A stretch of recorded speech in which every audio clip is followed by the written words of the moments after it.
It's crazy how much people hate Pokimane that they will blow up a tweet that is literally just fake news to 93,000 likes with 12 million impressions, and it's just not true. Like, if you don't like her, that's fine, right? You can have whatever fucking opinion you want. But what I'm saying is that at least have an opinion based in reality. I mean, holy fuck. If somebody is so bad, then wouldn't it be easy to figure out things that are actually bad about them rather than making them up? I don't know. I think as soon as you start making stuff up, you become an asshole. I try not to do that. I think everybody does it sometimes, but I try not to do it. So Pokimane probably didn't get re-signed to Twitch. Why is that? Because Twitch isn't doing creator re-signings. This probably doesn't have anything to do with her or the quality of her content or anything like that. They're just not doing re-signings. And so because of that, she's an asshole. Well, then don't watch her, right? I'm not making this isn't about whether she's a good or bad person. I don't care about that. The point is that I think that really it's a better idea for her to go to YouTube. Let me talk about why I think it's a better idea. So Pokimane, it seems like, wants to become a much more mainstream content creator and not focus primarily on just doing gaming. She's done multiple collaborations over the past 2 years of expanding her influence outside of just the gaming space.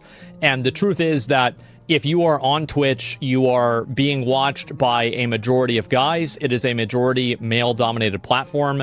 And because of that, it is very hard for a female to develop an audience of people that are also females. And on YouTube, that's not the case. On YouTube, there is a massive, vibrant, huge, drama-filled fucking community of, for example, beauty community. Holy fuck. I thought WoW was bad. I thought Twitch was bad. Holy shit. I remember I went over to my ex-girlfriend's house and like her and all of her friends were sitting around watching a 50 fucking minute video of some woman talking shit about another person, and it had like 100 million views. Are you fucking kidding me? This is insane. I didn't even know this existed. It's like, what is this? It's like, yeah, such a waste of time. Well, yeah, but you can say any of that stuff. But I had no idea. Pokimane will do much better on YouTube than she will on Twitch. Because her content, that she's not making content for, you know, like you could say like a majority male audience in the same way that like a lot of girls on Twitch, this is the reality, right? Is like you have to look a certain way. You have to portray yourself in a way that guys like on Twitch. And you don't have to do that as much on YouTube. And I think that's a good thing. And so, yeah, she should go over to YouTube. She's going to find more people on there that actually want to watch her for what she wants to be, rather than they want to watch her for what she was. So I think it's a good decision for her. It is. It's a great move for her. She'll be a part of the Valkyrie group. Yeah, and a lot of her friends are on there too anyway. Try and mention, it wasn't the contractually obligated hours, more of a deterrent. I'm not sure about that. I don't know if she can escape the hate. It's all over on Twitter too. Well, I mean, like, that's just what's going to happen. But what I'm saying is that there is an audience of people that don't care about that stuff on YouTube because they're more disconnected. YouTube is like one of the biggest social media networks ever.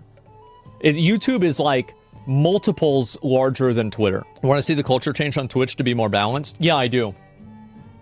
I was so happy whenever Aiden Ross and like Kai, Bruce, Your Rage, Jinxie, I was so happy whenever they came onto the platform, because those are the guys that are like changing the monolithic Twitch culture of the same boring fucking memes for the last 7 years.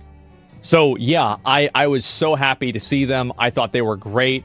You know, with Aiden Rice thought, right? He's not on Twitch anymore. But, you know, with all the rest of them, they're all still on Twitch. Besides, I think Bruce is every once in a while still streams. I'm not really sure. But I know he's on Kick a lot too. But, no, I mean, you might not like them, right? You might not like them or think they're funny. But I appreciate the fact that the website is becoming more diverse with different types of content and different types of people on it.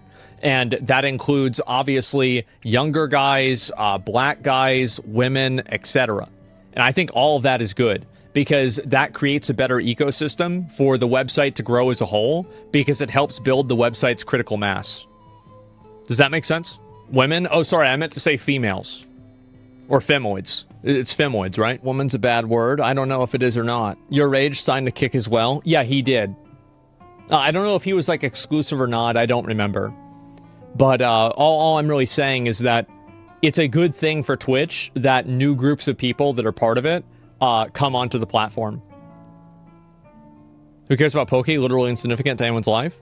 Well, if you really thought that, you wouldn't be typing that. There's a lot of people that like her. A lot of people watch her. If you're not one of them, congratulations. You don't watch a content creator that exists on the internet. But I'm talking about an idea and just, you know, it's a popular topic for today. So I'm just talking about it, right? I mean, if this is upsetting for you, you know, go lay down for a couple hours. What's this here? Poke's going to have 1,000 viewers? No, I think that Poke will probably have plenty of viewers on YouTube, to be honest. Like, she's very well known. And so even if you... Like, there's a lot of people that, like, just know of her. And I think that knowing of somebody and, like, having that, like, kind of, like, vague people, like, being aware, like, oh, yeah, I know who this is. I think that really helps on YouTube because it's such a wider market. It's like the lake compared to an ocean. Should Lucy have 20k viewers? I'm not sure. I mean, obviously, like, on our first stream, I would absolutely expect that. What's it going to be like 3 months after? Who knows? And also, she said that she's not going to be... I don't think she's going to stop streaming completely on Twitch, right? I would assume that she's going to stream on YouTube sometimes and on Twitch sometimes as well. Now, I could be wrong about that, but we'll see what happens. She might do multi-stream instead. Yeah, or both. Who knows? Way more normies find YouTube. Yeah, there it is. More people also means more competition. Doesn't guarantee success. There's always going to be more competition. Like, that's just the life. You can't hope for nobody compete against you. That's the worst mindset to possibly have. It's not even about the quality of viewers. It's about the quality. It's about the quantity. It's about the quality. Yeah, I think so. Way more of her audience over there. Maybe you're right. YouTube stream discovery is kind of bad. You're right that stream discovery is kind of bad. But like her platform is like really big and she's really well known on social media. So I think that she can probably get around that. And also, let's not forget you're at the mercy of the audience, unlike on Twitch. Wait, you're at the mercy of the audience on YouTube? No, I think that you're always at the mercy of the audience. I think that Twitch streamers are much more at the mercy of their audience. Like, I would say that Twitch is much more unstable than YouTube. Like, YouTube is way more stable. YouTube, you can come back. Like, people can have, like, a bad year on YouTube and then come back and do really well. Like, on Twitch, like, so much of Twitch viewership is built off of hype and, like, expectations and consistency. So you don't have a lot of people like, yeah, we have the internet historian on Twitch and you kind of have somebody like Clint Stevens on, sorry, internet historian on YouTube, and you kind of have somebody like Clint Stevens on Twitch, right? But in a general sense, like infrequent high quality content is something that's extremely common on YouTube and extremely uncommon on Twitch. And I think also like there is a fixation on, so like, okay, let me talk about like this. On YouTube, whenever you consume a video, the quality of that video is the same if you are the first person that watched it or the 1 millionth person that's watched it. Naturally, right? Because you're watching the video and you are consuming the content directly. But Twitch, it's a little bit different for some people. Because for some people, they don't want to be watching a stream that nobody else is watching. Or they don't want to be watching a stream with what seems to be a dead chat. And a lot of people correlate high viewership, good stream. Low viewership, bad stream. And that's what happens. So Twitch has a fixation on viewer count. And that is the only thing that matters to a lot of Twitch viewers. If your viewer count is high, then the stream was good. If your viewer count is low, then the stream is bad. That's how it is. People are super, super, super fucking sheepish with this. And so, what's the difference between watching a YouTube video with low views? Because there is no chat that acts as a force multiplier for the enjoyment of the stream in the same, or sorry, for the enjoyment of the video in the same way that it does with a stream. So if you're watching YouTube, you're not watching it with chat. You're not, like, chat can never enhance a video that you're watching on YouTube. Maybe the comments can, but you're not really going to be realistically reading the comments while you're watching the video, naturally. Some people do, but that's generally uncommon. But on Twitch, it's the opposite. Whereas, like, the chat enhances the quality of the stream for a lot of people. Now, only a small percentage of people participate in chat, but a larger percentage of people appreciate chat. Does that make sense? So some people associate low view count with low production value or quality. Well, and you're right. And they're right. If you go and you look at 10 streams that have 6 viewers, and then you go look at 10 streams that have 6,000 viewers, the average quality of the stream for the 6,000 viewer streams is going to be better. Sorry, that's reality. So yes, more viewers does generally mean that there's better content. Now, obviously, there's 70 other variables to that, but to act like view count doesn't correlate at all with content quality, that's so naive. Of course it does. It's obvious. Yeah, it is. I found a Monster Hunter World video with 2,000 views, and I loved it just the same as if it had 100,000 views. Exactly. And the funny thing about that is that on YouTube, people take that as like, oh, wow, now I'm the hipster that knew about Death Grips before their first big album. Oh, now I'm the guy that knows about, like, you know, some sort of like crazy, you know, abstract band that like nobody else knows about. Yeah, hidden gems, this kind of stuff. Whereas like on Twitch, it's like if you're watching somebody with 10 viewers, oh, so you're like a loser and you don't have any friends, so you watch other losers? That's what it is. Twitch is a super hypebeast community.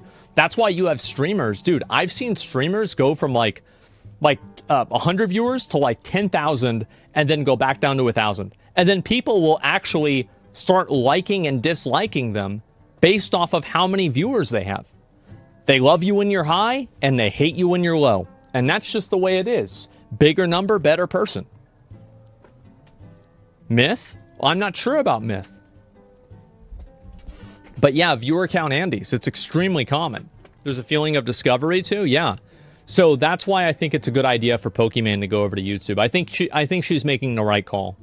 Now we'll have to wait and see, but that's how I expect things to go. What do you guys think? Should a low viewer streamer go to YouTube? I think if you're a low viewer streamer, you should stop streaming and start making YouTube videos. That's what I did, and it helped me out a lot. Don't care in the slightest? Yeah, I can see that. Sure. I mean, this is definitely more of a streamer topic, but I figured I'd talk about it because, you know, I am a streamer. I feel like both markets are oversaturated. Yeah, but next year you'll know somebody's name who didn't believe that.